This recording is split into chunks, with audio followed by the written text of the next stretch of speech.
Coach, congratulations. Georgetown women 4 Big East champions in a row. What does it mean just to this program to continue that excellence?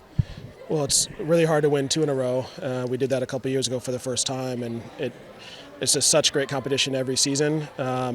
So many of the programs have been trophy or national title winning programs in the conference. So to find a way any given year, let alone 4 in a row, each one's felt different, and each group has found a different kind of mission to chase after. And we've been very fortunate to get over some of the challenges that you find on championships and find a way. But it's hard every year. It's hard every year. What's been unique about this year then? Well, this group, I think, has continued to find ways to blend newcomers, both veterans and also newcomers, in a really powerful way in training. And we found ways to kind of overcome some of what we looked like maybe were some weaknesses in August, and we just really focused on from the middle of October on. And I think they did a great job of just staying patient and poised in the first half of the season.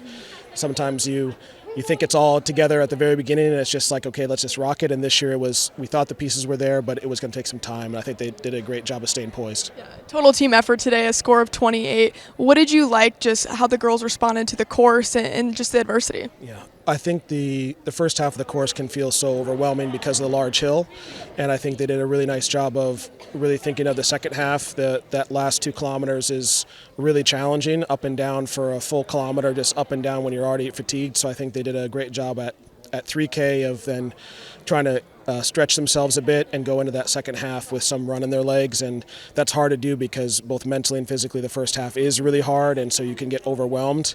And I think they didn't think too much of that, and just were able to kind of save some energy for that 5th and 6K. And you had your individual champion in Chloe. What have you seen from her and her progression this season?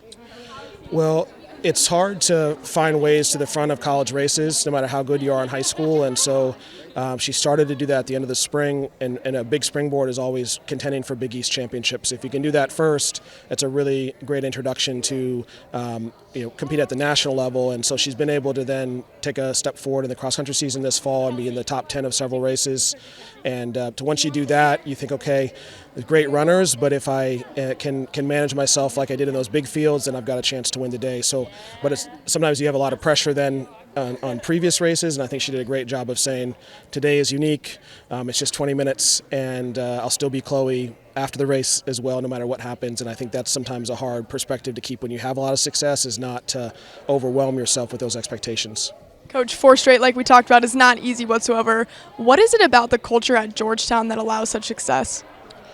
Well, I think, for better or worse around the country, the pandemic was a big shift for us. We had to come out of that and find ways to be grateful and just have joy in competing. And I think that really changed the way that we had been competing. And I think what we've been able to do is each year, as the world's turned back to some sort of normalcy, we found different ways to sort of hold on to versions of that. The gratitude and the ability to look at the challenges of a race and be excited about those. I think a lot of times when you perform or you prepare really well, you hope that things are easy, but it's often the opposite. I say, if you've trained really well, you've just purchased the ability to hurt more sooner. And sometimes we forget that when we're high achievers and preparing so well. So I think they've been excited about things that are hard, and that's a hard mentality to sort of create. And when the older women have that and the younger women see, okay, it's okay to struggle, it's okay to have failures, that's where the good stuff happens right after that. I think they've really embraced that. Well, Coach, it's a legacy that I'm sure will live on. Congratulations on the win. Thank you very much. Thank you.